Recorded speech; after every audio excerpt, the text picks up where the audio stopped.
Siege is a difficult game, and it's even harder if you're a solo queue player, so I've constructed the 4 pillars of solo queue to help you navigate this problem. Pillar 1 is mechanics. Mechanics is the fastest skill you can improve if you want to be better than anyone in your rank. Let's go in-game so I can show you how.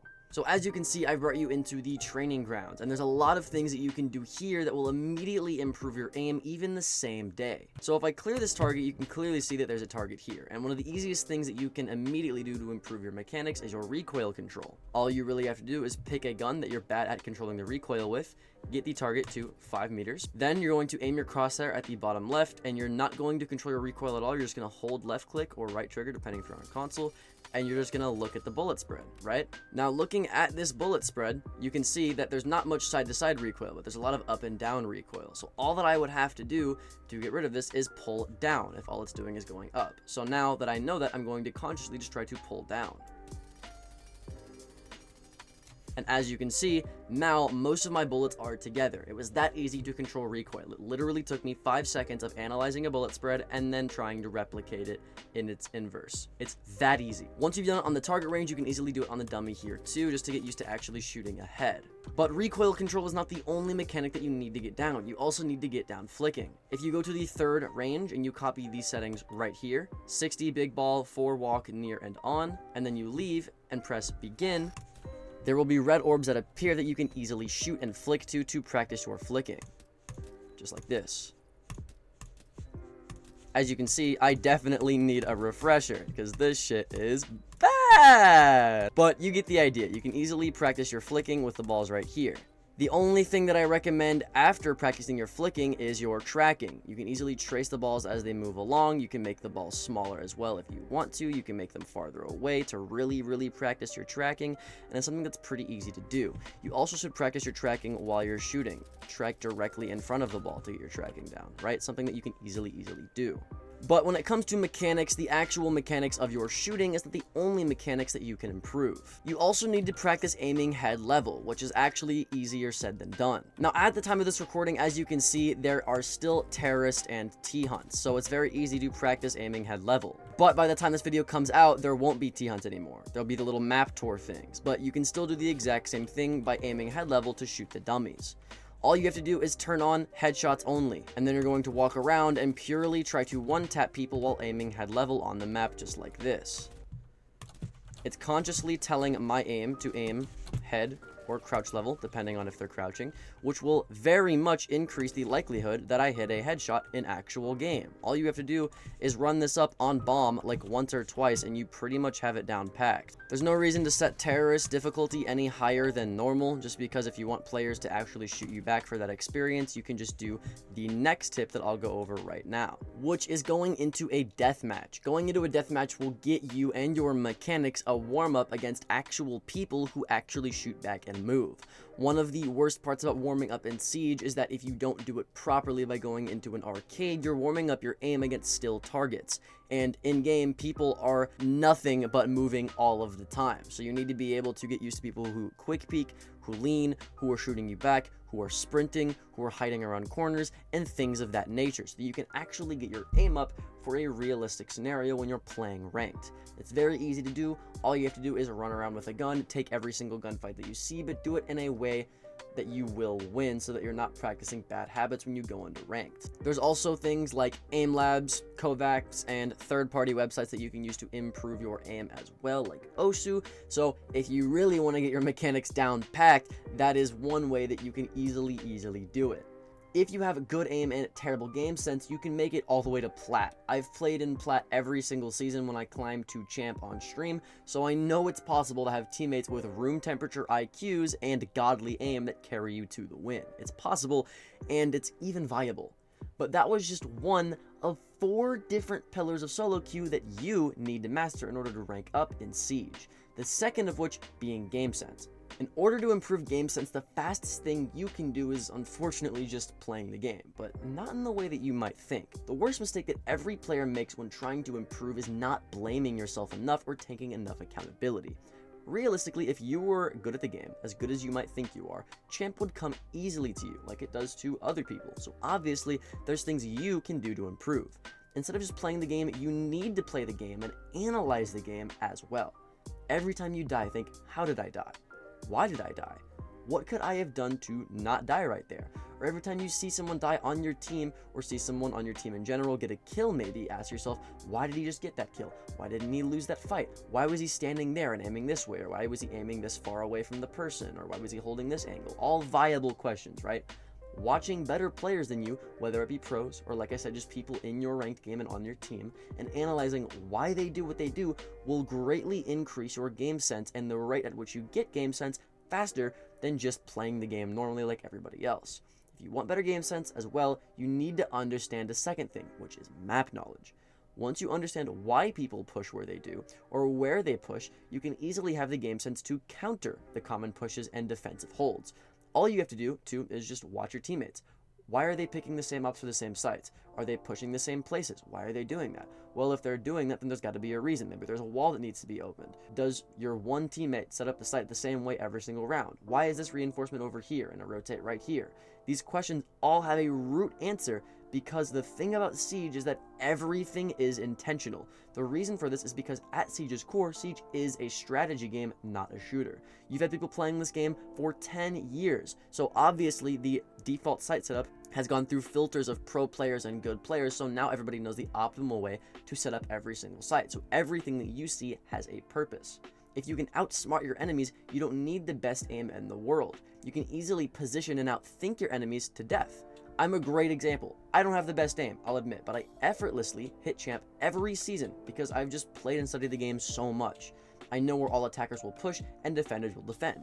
I know exactly where all 10 reinforcements need to go for every single site, exactly what operators need to be brought, what rotations to put where, what rooms to occupy for map control, where to attack, how to drone, how to get walls open, where every camera could be placed, you name it. And soon you will know where all of that is as well. If you don't want to have to play 5,000 hours of Siege like I did to improve your game sense though, then just analyze the game instead of just playing it like everybody else. That will boost your game sense so much more than the average Ashe main or Warden main just playing for fun and for kills. Like I said, map knowledge is extremely important. Not only does it affect things like awareness, round flow, aggression management, operator selection, but it also affects my third pillar of solo queue, which is positioning. Positioning is one of the easiest things to improve, and it's ironically the one thing holding most players back from hitting that high rank they so desperately want. For example, I went from gold to champ in 1 season from just positioning alone. So why do most people not do it correctly, and why is it so unknown of a topic? Well, most people position terribly because they don't understand how things like ping, perspective, mechanics, and gunfights truly work at a fundamental level. But even this you don't really need to know, because everything falls onto one simple thing: perspective. Let's go in-game so you can see exactly what I mean. So I brought you onto Basement of Clubhouse to show you exactly what I mean. If I walk all the way down to main stairs, let's pretend I'm an attacker trying to rush down main stairs here, right? And I want to peek the person who is on the moto door right here. Now, if I were to be really close to this door frame and I were to peek just like this, I can't even see the door, but he, as the defender, or me, I guess, is standing all the way back here looking at the door. Who do you think is able to see who first if they both peek at the same time? I'll give you a few seconds.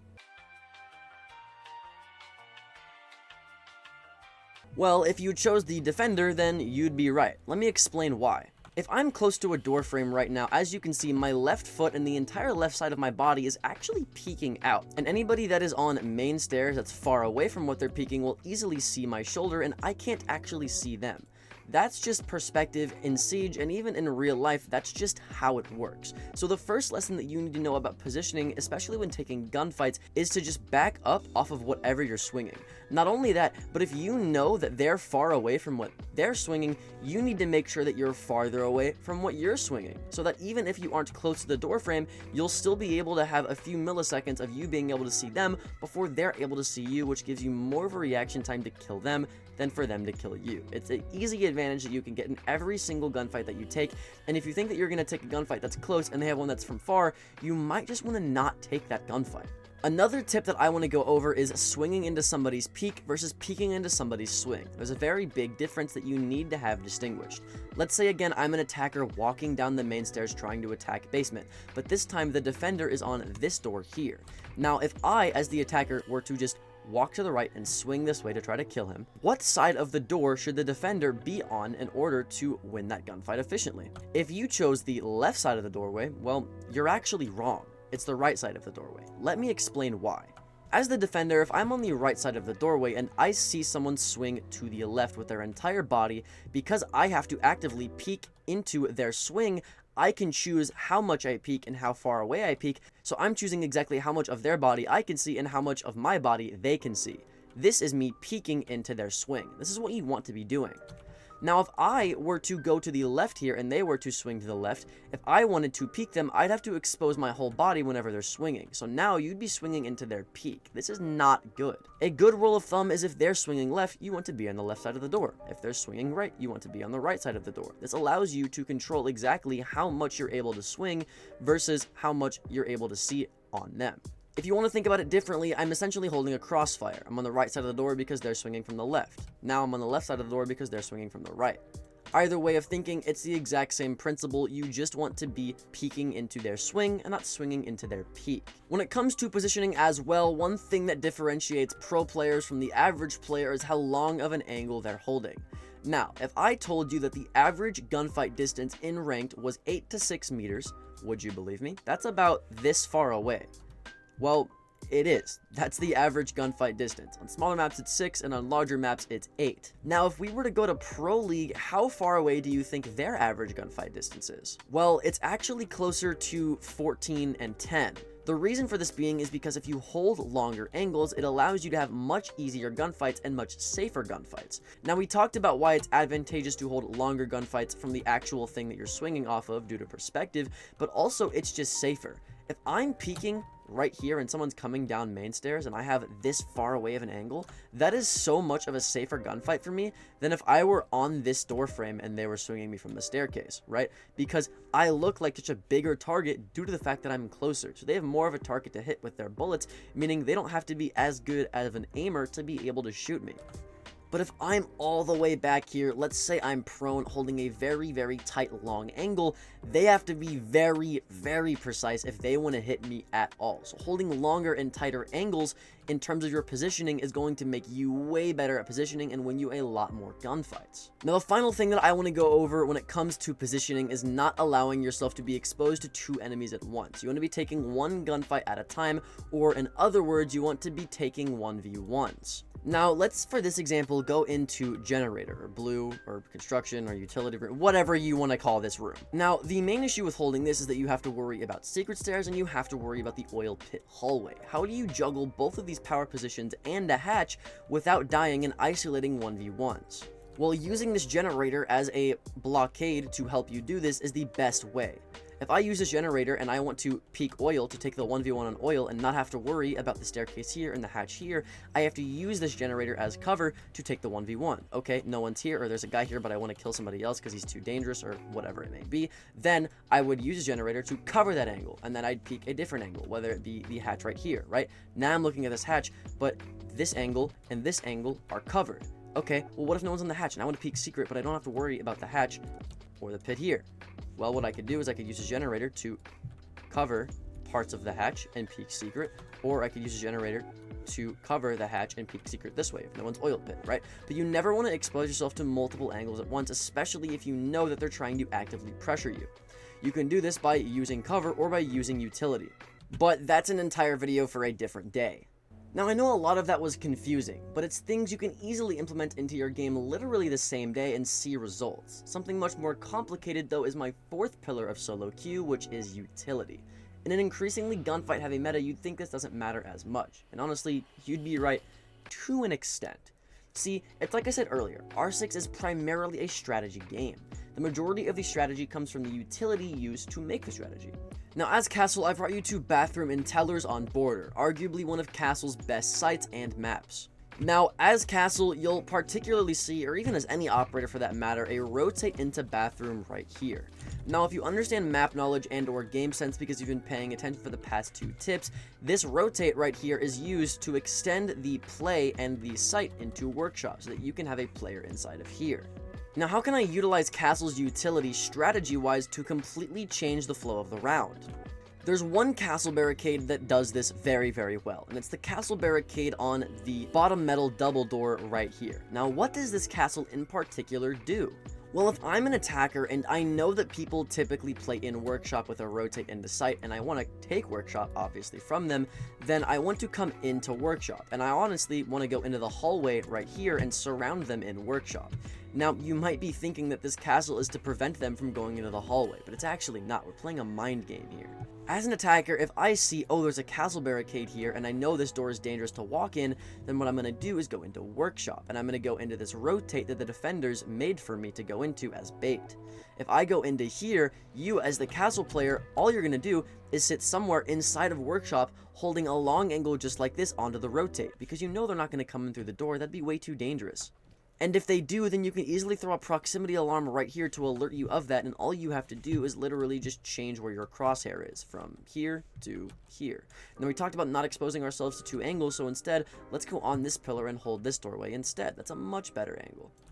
But that one castle barricade alone made it to where attackers play completely different, whether it be baiting them into a rotate or baiting them into a doorway. As you can see, utility heavily impacts the flow of the round and how you're able to win or lose gunfights, or win or lose rounds and even games. If that one castle barricade wasn't enough to prove it to you, let's go over some more. This castle barricade on the passport double door may seem like a bad idea, but with the strat in mind, you'll begin to see why it's good. If you put a reinforcement on this wall here to protect anybody on east stairs trying to rotate down, but you have head holes next to it for your own aggression in the castle strat, then this becomes a deadly trap for any attackers that make the mistake of pushing into passport. If you want to make a good castle strat, think, what would the attacker do right now? As an attacker, if I come in here and I see head holes on east, obviously I'm just going to take advantage of the fact that I get free head holes on east for any unsuspecting roamer. Pair that up with the fact that they have a reinforcement here for cover, it's just asking them to come into passport. Now what they don't realize is that this castle that makes them feel safe is actually what's going to get them killed. Because I, as the castle, am actually playing inside of bottom square or waiting room, whatever you call it. And I'm playing off of these head holes and maybe even off of this reinforcement itself, baiting attackers into coming into what seems like a safe passport execute. Once they're in here, I can easily use the prox alarm on the top of this double door, bait out the pre-fire, and swing and kill them. As you can see, one piece of utility, or I guess two, was able to get me a free kill and get an entire strategy going, right? So utility is a huge pillar of Siege because it separates what would normally seem like an FPS shooter into what seems like now an entire chess game with multiple layers of strategy. Like I said, utility is a great pillar of Siege that you need to utilize, even in a meta where it's just people running around and shooting each other. As you can clearly see, utility can completely change the game. It's easy for people to just go in and aim their way to champ. But I like to actually have fun, so it gets even as simple as playing Jaeger and putting an ADS at your feet and sitting behind the aqua desk so no one grenades you. As you can see, even just one piece of utility can change your playstyle and the attacker playstyle. So imagine learning and mastering every single operator and every single piece of utility. What could you make up in your mind then? The utility from each operator, how each operator interacts with other operators, a secondary utility as well, and how they can interact with primary abilities and other secondary abilities, the countless attacker to defender or defender to attacker counters. The possibilities are truly endless. And that is the beauty of Tom Clancy's Rainbow Six Siege. My name's Alka, and check out this next video. Later.